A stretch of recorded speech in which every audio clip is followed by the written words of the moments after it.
Hi everyone. Today let us see how to make Seedai using Foxtail Millet flour. This was really tasty. First for that I have taken 3 tablespoons of urad dal and roasted it well, dry roasted it. We have to do it in a very low flame so that it doesn't get burned.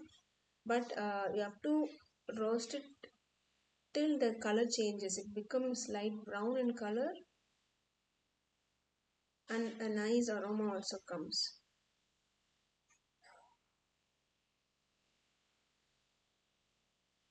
Now it's done almost, the color has changed to light brown.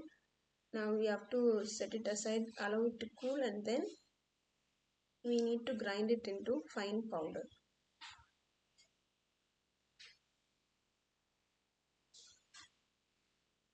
Grind this into a fine powder and let it cool now.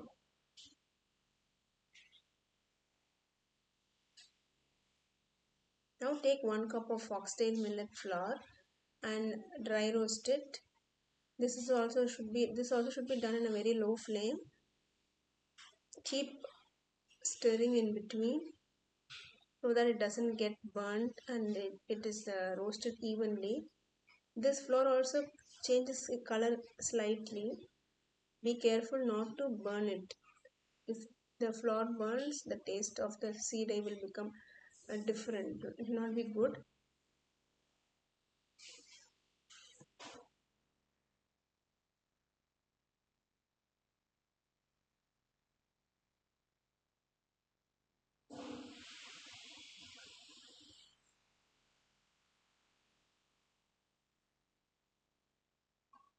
I have used a cast iron kadai for this. This kadai needs to be heated well initially in high flame, then keep it in a very low flame, and you can roast any ingredients. The heat will it will retain the heat very well. Now that is finished, and now we have to cool both the flours, foxtail millet flour and urad dal flour, and sift it well so that we don't have any lumps, and the powder on the flour which we are going to use for the making the seedai is very fine.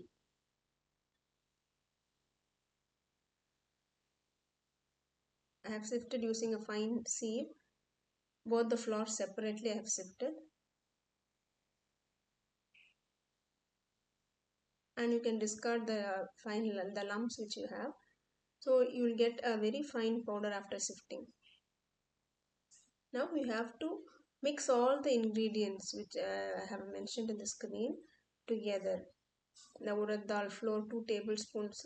I have taken only 2 tablespoons of the urad dal flour, then that 1 cup of foxtail millet flour, asafoetida, then white sesame seeds, salt and butter. Then mix all these together so that the butter gets into every part of the flour, the dry ingredient. Mix it with your fingertips.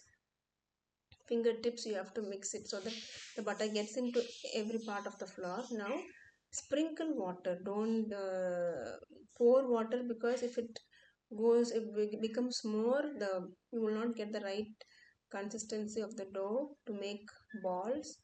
So I added it in the few tablespoons of water till you get the right consistency so that you can roll it into a dough.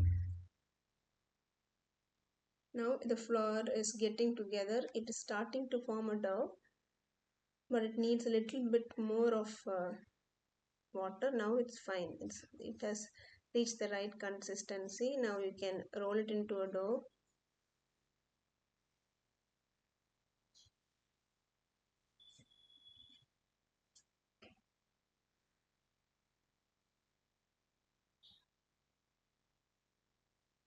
You need not hard press the dough while kneading it. Just mix it and form a dough. This is not a sticky dough.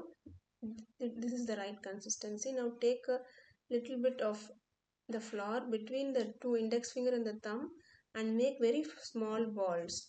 Make sure don't press it and make it form a tight ball.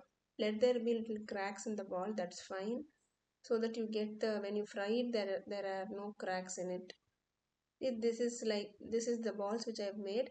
Actually, these balls are a little bit bigger. You can reduce it to half of these sizes itself. If the size of the ball is bigger, it will take a more time for it to get fried.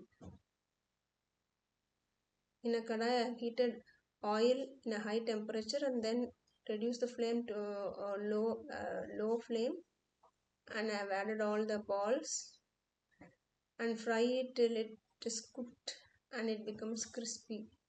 Initially, we see a lot of bubbles there. Once it is getting cooked, it's almost cooked. The bubbles reduces very much. The ball size is bigger. It will take a little more time to be fried.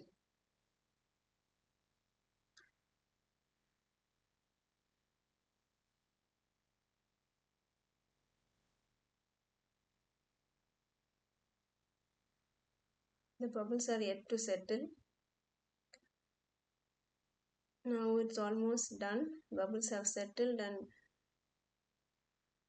the seed is done. This took a little bit of more time for me. So the next batch I reduced the size of the ball to half of these sizes, and that took a lesser time. So you can make small balls to make the cooking process easier.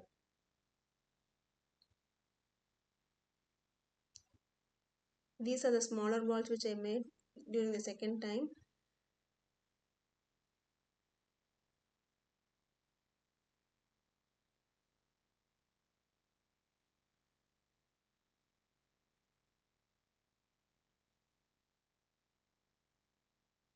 We usually make Seedai using the normal white rice flour.